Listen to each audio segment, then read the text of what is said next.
شروع اللہ کا نام لے کر جو بڑا مہربان نہایت رحم والا ہے۔ الف لام میم۔ کیا لوگ یہ خیال کیے ہوئے ہیں کہ صرف یہ کہنے سے کہ ہم ایمان لے آئے چھوڑ دیے جائیں گے اور ان کی آزمائش نہیں کی جائے گی؟ اور جو لوگ ان سے پہلے ہو چکے ہیں ہم نے ان کو بھی آزمایا تھا اور ان کو بھی آزمائیں گے، سو اللہ ان کو ضرور معلوم کرے گا جو اپنے ایمان میں سچے ہیں اور ان کو بھی جو جھوٹے ہیں۔ کیا وہ لوگ جو برے کام کرتے ہیں یہ سمجھے ہوئے ہیں کہ یہ ہمارے قابو سے نکل جائیں گے؟ جو فیصلہ یہ کرتے ہیں برا ہے۔ جو شخص اللہ کی ملاقات کی امید رکھتا ہو تو اللہ کا مقرر کیا ہوا وقت ضرور آنے والا ہے، اور وہ سننے والا ہے، جاننے والا ہے۔ اور جو شخص محنت کرتا ہے تو اپنے ہی فائدے کے لیے محنت کرتا ہے، بے شک اللہ تو سارے جہان سے بے نیاز ہے۔ اور جو لوگ ایمان لائے اور نیک عمل کرتے رہے ہم ان کے گناہوں کو ان سے دور کر دیں گے اور ان کو ان کے اعمال کا بہت اچھا بدلہ دیں گے۔ اور ہم نے انسان کو اس کے ماں باپ کے ساتھ نیک سلوک کرنے کا حکم دیا ہے۔ اے مخاطب، اگر تیرے ماں باپ تجھے مجبور کریں کہ تو میرے ساتھ کسی کو شریک بنائے جس کی حقیقت کی تجھے واقفیت نہیں تو ان کا کہا نہ مانیو۔ تم سب کو میری طرف لوٹ کر آنا ہے، پھر جو کچھ تم کرتے تھے میں تم کو جتا دوں گا۔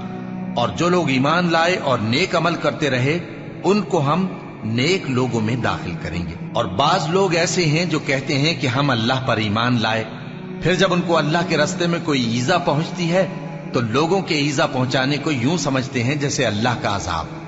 اور اگر تمہارے پروردگار کی طرف سے مدد پہنچے تو کہتے ہیں کہ ہم تو تمہارے ساتھ تھے۔ کیا جو اہل عالم کے سینوں میں ہے اللہ اس سے واقف نہیں؟ اور اللہ ان کو ضرور معلوم کرے گا جو سچے مومن ہیں، اور وہ منافقوں کو بھی معلوم کر کے رہے گا۔ اور جو کافر ہیں وہ مومنوں سے کہتے ہیں کہ ہمارے طریقے پر چلو اور ہم تمہارے گناہ اٹھا لیں گے، حالانکہ وہ ان کے گناہوں کا کچھ بھی بوجھ اٹھانے والے نہیں۔ کچھ شک نہیں کہ یہ جھوٹے ہیں اور یہ اپنے بوجھ بھی اٹھائیں گے اور اپنے بوجھوں کے ساتھ اور لوگوں کے بوجھ بھی۔ اور جو جھوٹ یہ لوگ گھڑتے رہے قیامت کے دن ان کی ان سے ضرور پرسش ہوگی۔ اور ہم نے نوح کو ان کی قوم کی طرف بھیجا تو وہ ان میں 50 برس کم 1000 برس رہے۔ پھر ان لوگوں کو طوفان کے عذاب نے آ پکڑا اور وہ ظالم تھے۔ پھر ہم نے نوح کو اور کشتی والوں کو نجات دی اور کشتی کو اہل عالم کے لیے نشانی بنا دیا۔ اور ابراہیم کو یاد کرو جب انہوں نے اپنی قوم سے کہا کہ اللہ کی عبادت کرو اور اس سے ڈرو، اگر تم سمجھ رکھتے ہو تو یہ تمہارے حق میں بہتر ہے۔ تم تو اللہ کو چھوڑ کر بتوں کو پوجتے اور جھوٹی باتیں بناتے ہو۔ جن لوگوں کو تم اللہ کے سوا پوجتے ہو وہ تم کو رزق دینے کا اختیار نہیں رکھتے، بس اللہ ہی کے ہاں سے رزق طلب کرو اور اسی کی عبادت کرو اور اسی کا شکر کرو، اسی کی طرف تم لوٹ کر جاؤ گے۔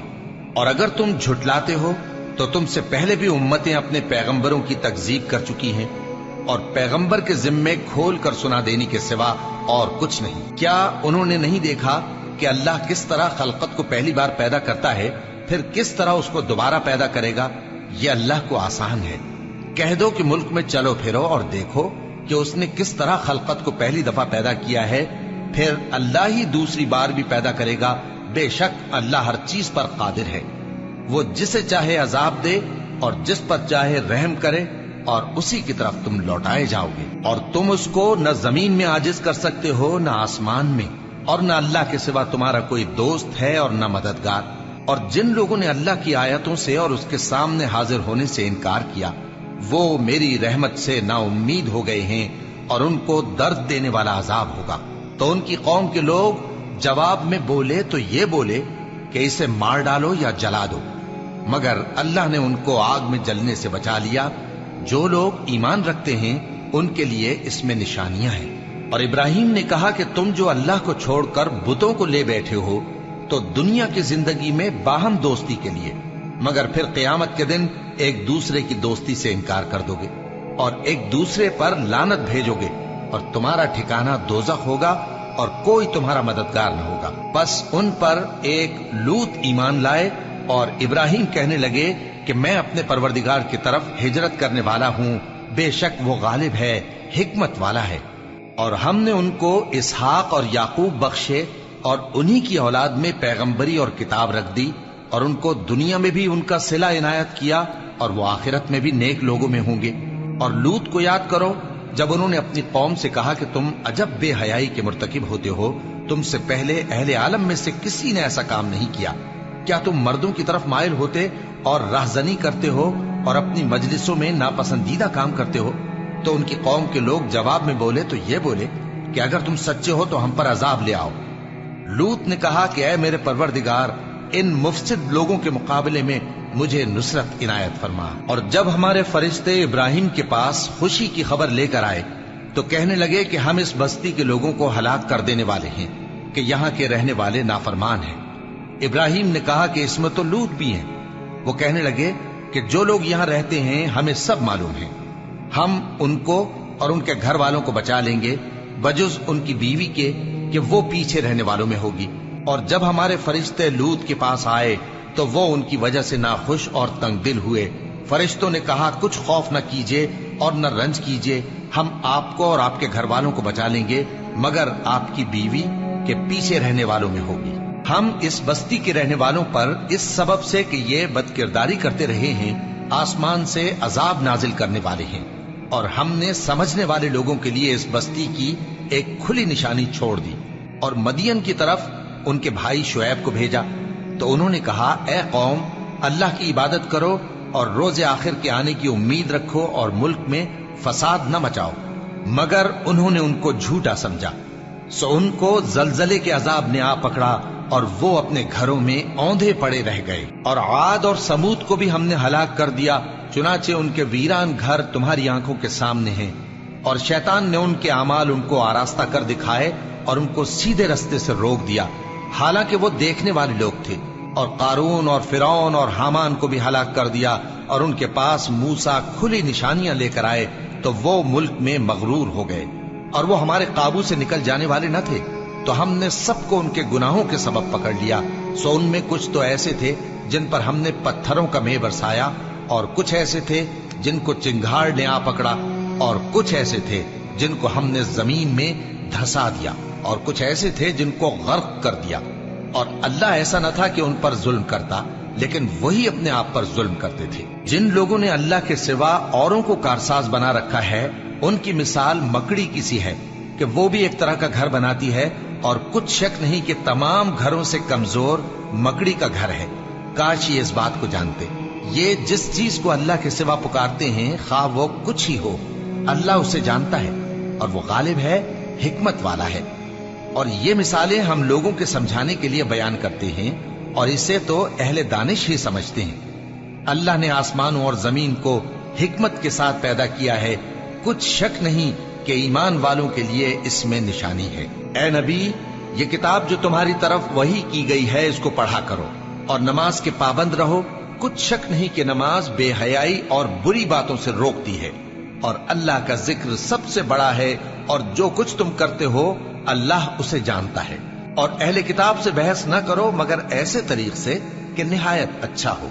ہاں، جو ان میں سے بے انصافی کریں ان کے ساتھ اسی طرح مجادلہ کرو، اور کہہ دو کہ جو کتاب ہم پر اتری اور جو کتابیں تم پر اتری ہم سب پر ایمان رکھتے ہیں، اور ہمارا اور تمہارا معبود ایک ہی ہے، اور ہم اسی کے فرما بردار ہیں۔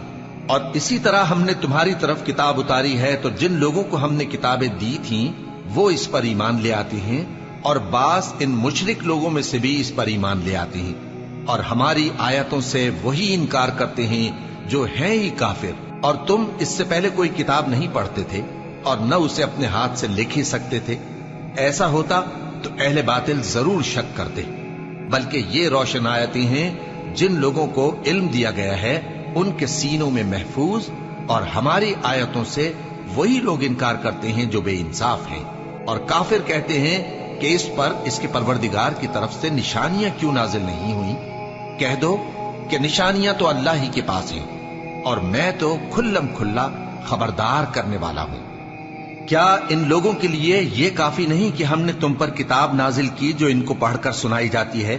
کچھ شک نہیں کہ مومن لوگوں کے لیے اس میں رحمت اور نصیحت ہے۔ کہہ دو کہ میرے اور تمہارے درمیان اللہ ہی گواہ کافی ہے۔ جو چیز آسمانوں اور زمین میں ہے وہ سب کو جانتا ہے، اور جن لوگوں نے باطل کو مانا اور اللہ سے انکار کیا وہی نقصان اٹھانے والے ہیں۔ اور یہ لوگ تم سے عذاب کے لیے جلدی کر رہے ہیں، اور اگر ایک وقت مقرر نہ ہو چکا ہوتا تو ان پر عذاب آ بھی گیا ہوتا، اور وہ کسی وقت میں ان پر ضرور اچانک آ کر رہے گا اور ان کو معلوم بھی نہ ہوگا۔ یہ تم سے عذاب کے لیے جلدی کر رہے ہیں، جبکہ دوزخ تو کافروں کو گھیر لینے والی ہے۔ جس دن عذاب ان کو ان کے اوپر سے اور ان کے پیروں کے نیچے سے ڈھانک لے گا، اور اللہ فرمائے گا کہ جو کام تم کیا کرتے تھے اب ان کا مزہ چکھو۔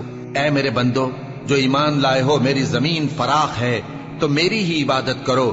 ہر شخص موت کا مزہ چکھنے والا ہے، پھر تم ہماری ہی طرف لوٹ کر آؤ گے۔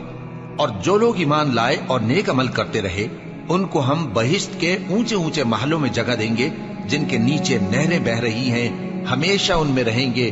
نیک عمل کرنے والوں کا یہ خوب بدلہ ہے، جو صبر کرتے اور اپنے پروردگار پر بھروسہ رکھتے ہیں۔ اور بہت سے جانور ہیں جو اپنا رزق اٹھائے نہیں پھرتے، اللہ ہی ان کو رزق دیتا ہے اور تم کو بھی، اور وہ سننے والا ہے، جاننے والا ہے۔ اور اگر ان سے پوچھو کہ آسمانوں اور زمین کو کس نے پیدا کیا اور سورج اور چاند کو کس نے تمہارے زیر فرمان کیا، تو کہہ دیں گے اللہ نے۔ تو پھر یہ کہاں الٹے جا رہے ہیں؟ اللہ ہی اپنے بندوں میں سے جس کے لیے چاہتا ہے روزی فراخ کر دیتا ہے، اور جس کے لیے چاہتا ہے تنگ کر دیتا ہے۔ بے شک اللہ ہر چیز سے واقف ہے۔ اور اگر تم ان سے پوچھو کہ آسمان سے پانی کس نے برسایا، پھر اس سے زمین کو اس کے مرنے کے بعد کس نے زندہ کیا، تو کہہ دیں گے کہ اللہ نے۔ کہہ دو کہ اللہ کا شکر ہے، لیکن ان میں اکثر نہیں سمجھتے۔ اور یہ دنیا کی زندگی تو صرف کھیل اور تماشا ہے، اور ہمیشہ کی زندگی کا مقام تو آخرت کا گھر ہے۔ کاش یہ لوگ سمجھتے۔ پھر جب یہ کشتی میں سوار ہوتے ہیں تو اللہ کو پکارتے، خالص کرتے ہوئے اسی کے لیے اطاعت کو، لیکن جب وہ ان کو نجات دے کر خشکی پر پہنچا دیتا ہے تو جھٹ شرک کرنے لگ جاتے ہیں، تاکہ جو ہم نے ان کو بخشا ہے اس کی ناشکری کریں اور فائدہ اٹھائیں۔ سو خیر ان قریب ان کو معلوم ہو جائے گا۔ کیا انہوں نے نہیں دیکھا کہ ہم نے حرم کو مقام امن بنایا ہے، اور لوگ ان کے گرد و نواح سے اچک لیے جاتے ہیں؟ کیا یہ لوگ باطل پر اعتقاد رکھتے ہیں اور اللہ کی نعمتوں کی ناشکری کرتے ہیں؟ اور اس سے بڑا ظالم کون جو اللہ پر جھوٹ بہتان باندھے، یا جب حق بات اس کے پاس آئے تو اس کی تکذیب کرے؟ کیا کافروں کا ٹھکانہ جہنم میں نہیں ہے؟ اور جن لوگوں نے ہمارے راستے میں محنت کی، ہم ان کو ضرور اپنے رستوں پر چلا دیں گے، اور اللہ تو نیکوکاروں کے ساتھ ہے۔